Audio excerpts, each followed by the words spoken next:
एक खामोश रात थी। दूर कहीं बारिश की बूंदें जमीन से मिल रही थीं और कायनात जैसे किसी नए राज के इंकिशाफ की तैयारी में थी। ये कहानी है एक ऐसे इंसान की जिसने आवाज को एक नई जिंदगी दी, जिसने बोलने को फासले की कैद से आजाद कर दिया। ये कहानी है अलेक्जेंडर ग्राहम बेल की। सन 1847 स्कॉटलैंड का एक छोटा सा शहर एडनबरा। इसी शहर में एक बच्चा पैदा हुआ जो सवालों से भरा हुआ था। उसका नाम रखा गया अलेक्जेंडर बेल। बचपन से ही वो मुख्तलिफ था।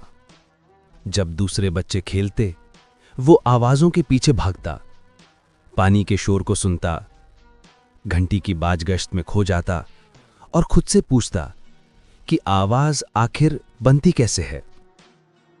बेल के वालिद एक माहिर तकरीर थे और उनकी मालदा एक बहरी खातून।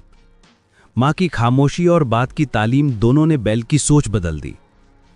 वो अक्सर मां से बात करने के लिए लिप रीडिंग करता और दिल ही दिल में सोचता कि काश आवाज सब तक पहुंच सके।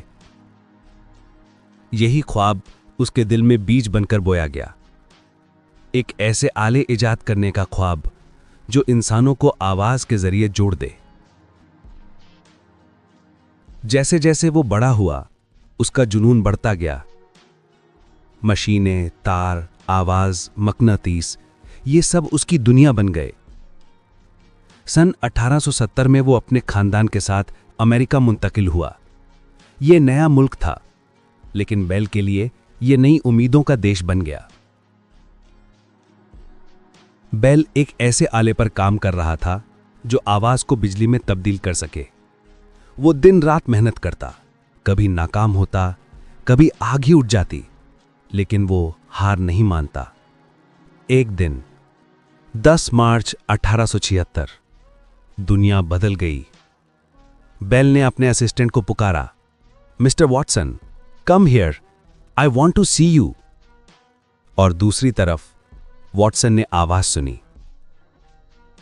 ये थी इंसानी तारीख की पहली टेलीफोन कॉल। दुनिया हैरान रह गई। दुनिया में हलचल मच गई। एक इंसान ने आवाज को कैद से आजाद कर दिया था। अब फासले मायने नहीं रखते थे। मां बेटे से मीलों दूर होकर भी बात कर सकती थी। ताजिर अपने साथी से शहर पार गुफ्तगू कर सकता था।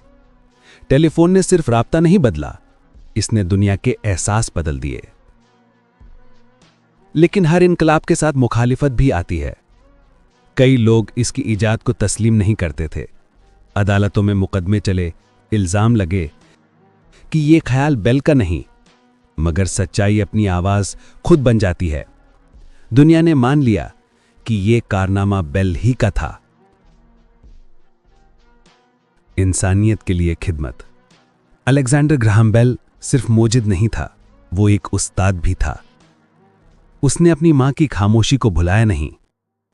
वो बहरे बच्चों को बोलना सिखाता, उन्हें एहसास देता कि आवाज सिर्फ सुनी नहीं जाती, महसूस भी की जा सकती है।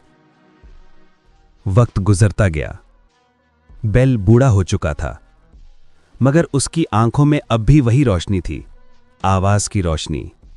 वो अक्सर कहता था, आवाज खुदा का सबसे खूबसूरत तोहफा है, क्योंकि ये दिलों को जोड़ती है। सन 1922 में जब वो दुनिया से रुखसत हुआ, तो पूरे अमेरिका के टेलीफोन बंद कर दिए गए 1 मिनट की खामोशी के लिए। दुनिया ने पहली बार खामोशी में उस शख्स को खराजे तहसीन पेश किया जिसने आवाज को हमेशा के लिए जिंदा किया। आज जब हम फोन उठाते हैं, किसी अपने की आवाज सुनते हैं या किसी की मुस्कुराहट को हेलो में महसूस करते हैं, तो कहीं ना कहीं उस लम्हे में अलेक्जेंडर बेल की मेहनत गूंज रही होती है। उसने हमें सिर्फ एक आला नहीं दिया, उसने हमें राब्ते का जादू दिया। ये कहानी थी एक ऐसे मोजिद की जिसने खामोशी से लड़कर दुनिया को बोलना सिखाया। अगर आपको यह कहानी पसंद आई हो तो वीडियो को लाइक, शेयर और सब्सक्राइब जरूर करें ताकि हम आपके लिए ऐसे ही मजीद मुतासिर कुन कहानियां लाते रहें। कमेंट्स में हमें ज़रूर बताएं कि आपके ख्याल में अलेक्जेंडर बेल की सबसे बड़ी इजाद सिर्फ टेलीफोन थी या आवाज़ से जुड़ने की ताकत भी।